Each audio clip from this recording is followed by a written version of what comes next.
Good morning, everybody, from a very freezing cold Fontaine in the Northern Cape on the edge of the Greater Karoo. Doing some Genesis stuff here. We've got some exciting work happening with a gym that we're starting up here, and just popped up for a day or two. But just want to continue today talking about Jehovah Jireh. The Lord is my provider. We've already established the true meaning of this is that God is your provider when you're on the mountain. I was chatting with one of our pastors the other day, and he was saying that Jehovah Jireh actually means the God who sees. And you say, well, we thought that's what El Roi was, the first name. But apparently Jehovah Jireh means the Lord who sees that you have passed the test of your heart. And I thought, what a great definition of what Abraham had done here.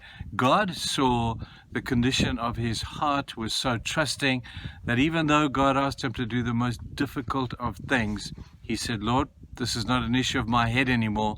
This is an issue of my heart. And I asked myself, what happens here? I think what takes place here is that there's a transition that moves from your head to your heart called the move of conviction. You see, belief is something we think in our heads. Conviction is something we live out through our hearts. Now, that 3-day walk that Abraham had to take to walk to where he was to sacrifice Isaac, I've often wondered, why did God make him walk for 3 days? And I think this is what was happening. God was taking what he said, Abraham said he believed, and turning it into a conviction. And that can take some time. That's a hard process. And for Abraham, it took 3 days to work out, what am I going to do? How am I going to do it? Why am I going to do it? And who, at the end of the day, am I going to do this for? His belief moved to conviction in the course of those 3 days.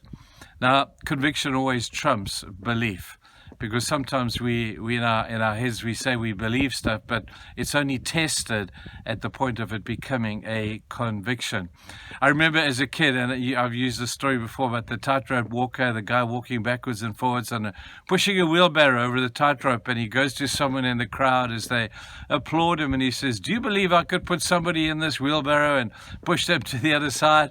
And the guy said, "Oh, absolutely, man, you're awesome. You've been doing this, we've been watching you, you'll do it." And then he says to the guy, "Okay, you get in the wheelbarrow."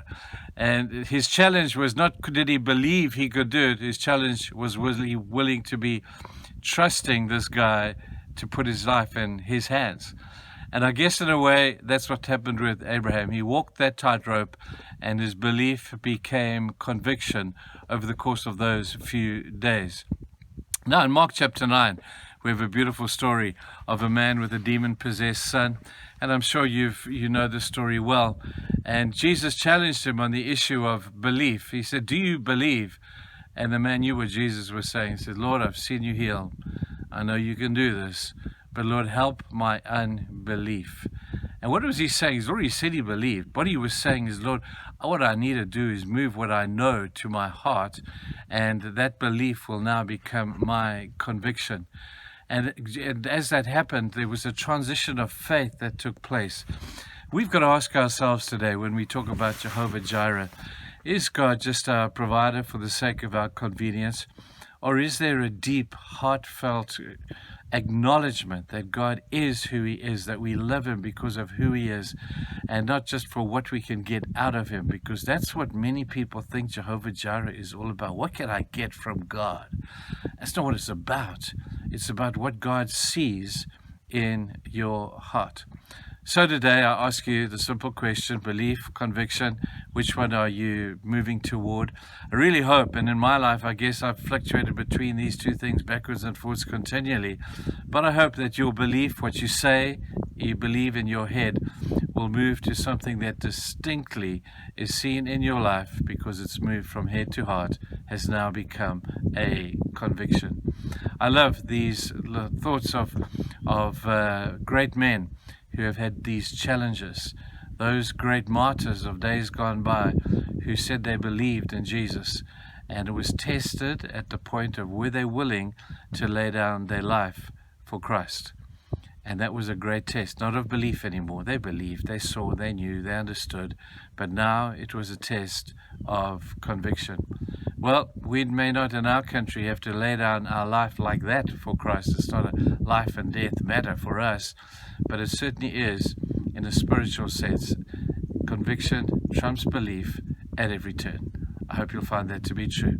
Have a great day. Cheers, guys. Bye.